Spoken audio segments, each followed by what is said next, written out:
Hi friends, welcome to my channel. இன்றைக்கி நம்ம 2024 group 4 நடந்த கொஷின் பற்றி தான் பார்க்க போகிறோம். வாங்க பார்க்கலாம். வங்க பிரிவினையின் போது ரக்ஷாபந்தன் விழாவை பெருமளவில் மக்கள் பங்கேற்பை தொடக்கி வைத்தவர் யாருன்னு கேட்டாங்கன்னா ரவீந்திரநாத் தாகூர். வங்க பிரிவினை நடைபெற்ற ஆண்டு எது? இது உங்களுக்கான கேள்வி. ஆன்சரை கீழே கமெண்ட் பாக்ஸில் கமெண்ட் பண்ணுங்கள்.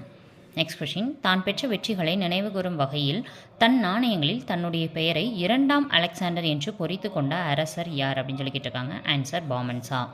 நெக்ஸ்ட் கொஷின் பார்க்கலாம். நான் ஏன் நாத்திகனாக இருக்கிறேன் என்ற புத்தகத்தின் ஆசிரியர் யாருன்னு பார்த்தீங்கன்னா பகத்சிங் அவர்கள். நெக்ஸ்ட் கொஷின், இந்தியாவில் வறுமையும் பிரிட்டிஷ் தன்மையற்ற ஆட்சியும் அப்படின்ற நூலுடைய ஆசிரியர் யார் அப்படின்னா தாத்தாபாய் நவ்ரோஜி. இவரை தான் நம்ம இந்தியாவின் முதுபெரும் மனிதர் அப்படின்னு சொல்லுவோம். இந்த புக் வந்து ரொம்ப முக்கியமான ஒரு புக்கு. ஓகேங்களா, 1867 68 அந்த காலகட்டத்தை சேர்ந்தது. நெக்ஸ்ட்டு, அதிநவீன வசதிகளுடன் கூடிய ரயிலில் அடிமைகளாக இருப்பதை விட சுதந்திரத்துடன் கூடிய மாட்டு வண்டியே சிறந்தது என கூறியவர் யாருன்னு பார்த்தோன்னா அன்னி பெசன்ட் அம்மையார். அன்னி பெசன்ட் அம்மையார் வந்து எந்த இந்திய தேசிய காங்கிரஸ் எந்த வருஷம் நடந்தது, எங்கே நடந்ததுக்கு தலைவராக பொறுப்பேற்றிருப்பார்? இது உங்களுக்கான கேள்வி. அவங்க தான் முதல் பெண் தலைவராக வந்து காங்கிரஸ் மாநாட்டை வந்து கையாண்டிருப்பாங்க. அது எந்த வருடம்? ஆன்சரை கீழே கமெண்ட் பாக்ஸில் கமெண்ட் பண்ணுங்கள். நெக்ஸ்ட் கொஸ்டின் பற்றி பார்க்கலாம்.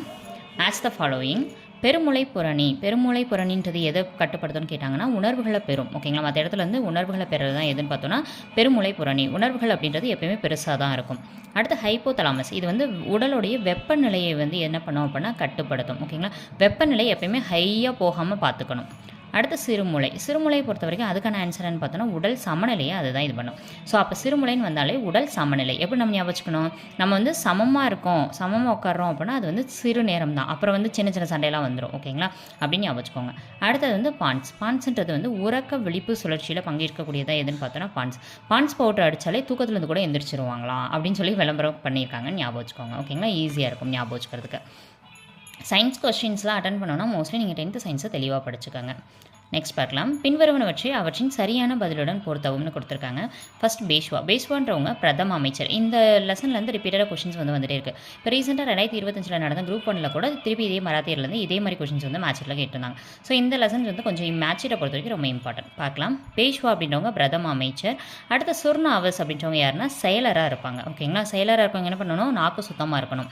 நாவிஸ் அப்படின்றது. நியாயதீஸ் அப்படின்றவங்க யார் அப்படின்னு சொல்லி பார்த்தீங்கன்னா தலைமை நீதிபதி எப்பயுமே என்ன பண்ணணும்? நியாயமாக தான் இருக்கணும். அடுத்து பண்டிட்ராவுக்கு ஆன்சர்னு பார்த்தீங்கன்னா தலைமை அர்ச்சகர் எப்பயுமே பண்டிதராக தானே இருப்பார் அப்படின்ற மாதிரி ஞாபகம் வச்சுக்கோங்க. ஓகேங்களா, ஸோ இந்த வீடியோ பிடிச்சிருந்துச்சுன்னா நம்ம சேனலுக்கு சப்ஸ்கிரைப் பண்ணிவிட்டு பக்கத்தில் இருக்க பெல் ஐகானை கிளிக் பண்ணிட்டு இந்த வீடியோ பிடிச்சிருந்தா லைக் பண்ணிக்கோங்க. இந்த வீடியோ கேட்ட கொஷின் வந்து ஆன்சர் தெரிஞ்சுன்னா அப்படின்னா கீழே கமெண்ட் பாக்ஸில் கமெண்ட் பண்ணுங்கள். தேங்க்ஸ் ஃபார் வாட்சிங். சிவாஜி எந்த ஆண்டு முடிசூட்டி கொண்டார் தனக்கு தானே அரசராக? ஆன்சரை கமெண்ட் பண்ணுங்கள். தேங்க்யூ.